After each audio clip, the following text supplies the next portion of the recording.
आइए देखते हैं राजेंद्र कुमार की कहानी। राजेंद्र का जन्म एक धार्मिक परिवार में हुआ था। उनके पिता ने उन्हें रीति रिवाजों पर चलना और प्रार्थना करना सिखाया था। लेकिन जैसे जैसे राजेंद्र बड़े हुए, वो अपने अंदर एक खालीपन सा महसूस करने लगे।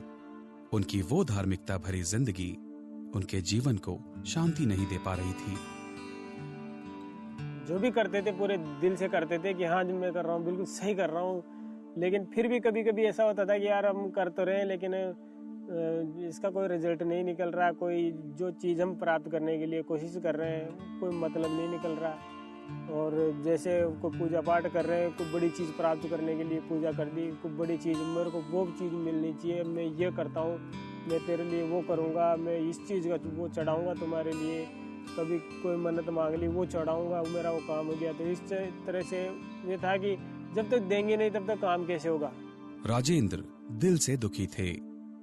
उनकी मनोदशा को देखकर उनके माता पिता उनको कई पुजारियों और ज्योतिषों के पास लेकर गए, जो अपनी तंत्र विद्या से बताते हुए क्या हो रहा है तुम्हारे बेटे के जीवन में, क्या परेशानी आ रही है, किसने बांध रखा है। तो वो बोलते हैं कि कभी तो भाई कोई एक बुरी आत्मा का साया है तो उसके चक्कर में वो फंस गया है और वो उसको लेके जाएगी, वो तो उसको छोड़ेगी नहीं।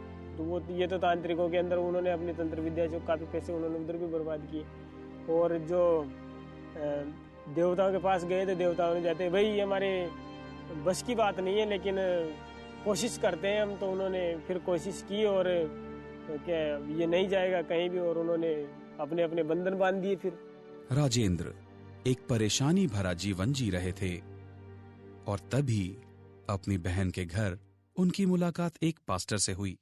पास्टर जी आए और आकर उन्होंने ज्यादा नहीं मेरे से थोड़ी सी बातचीत की, और बातचीत करने के बाद में भाई परमेश्वर आपसे प्रेम करता है और आपको बचाना चाहता है। मैंने कहा जी साहब तो सारे ही करते हैं। मेरे को कोई उनकी बात में कोई इंटरेस्ट नहीं था क्योंकि ईसाई थे और मैं हिंदू था, तो मैं कैसे विश्वास कर सकता हूँ उनकी बातों में। पास्टर राजेंद्र से बातें करते रहे और उनके जीवन के उन पहलुओं को बताते रहे जिसे राजेंद्र के अलावा और कोई भी नहीं जानता था। मेरे जीवन की 2-4 बातें ऐसी बताई जो सिर्फ मैं जानता था। उन्होंने जैसे मेरे को बताया कि आपकी लाइफ के अंदर एक ऐसा पहलू आया था जब आपने लास्ट कदम ये उठाया था कि फाइनल यहीं पे एंड कर दो। मन के ऐसा तो नहीं था, मन के एक बार फिर सोच लो आपने ऐसा किया था। मैं रुक गया। फिर मैंने कहा ठीक है हाँ मेरे साथ हुआ था एक ऐसा।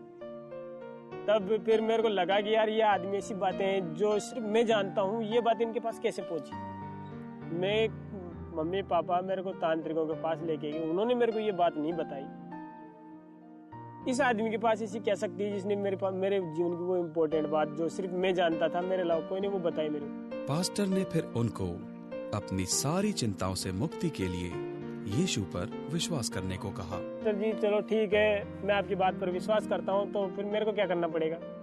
कि आपको कुछ नहीं ज्यादा तो, लेकिन आप ये है कि आप विश्वास कीजिए कि मैं आपके पीछे चलना चाहता हूँ प्रभु, बस इतना सा विश्वास करो और सिर्फ आज के दिन के लिए विश्वास कर लो।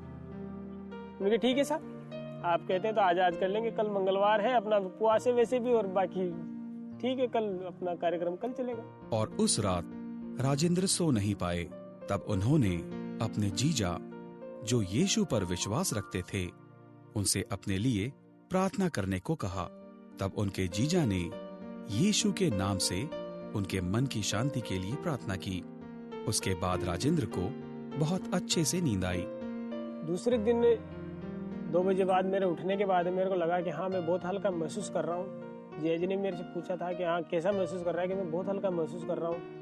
तब मेरे को लगा उस टाइम में कि हाँ मैं इतने दिनों से जिनकी पूजा कर रहा था, जिनकी प्रार्थना कर रहा था, मैं उनके उपवास करने के बाद में मेरे को अच्छी नींद नहीं आती थी। पूरी रात भर बुरे बुरे ख्याल जाने क्या था। लेकिन इस सिर्फ एक यीशु मसीह के नाम की वजह से, जो यीशु मसीह के नाम से जो प्रार्थना मेरे लिए की गई, सिर्फ उस यीशु मसीह के नाम से मेरे को इतनी सुकून और इतनी शांति, इतना हल्कापन मिल रहा है। तो ये यीशु मसीह कर सकता है, दूसरे की बस की नहीं।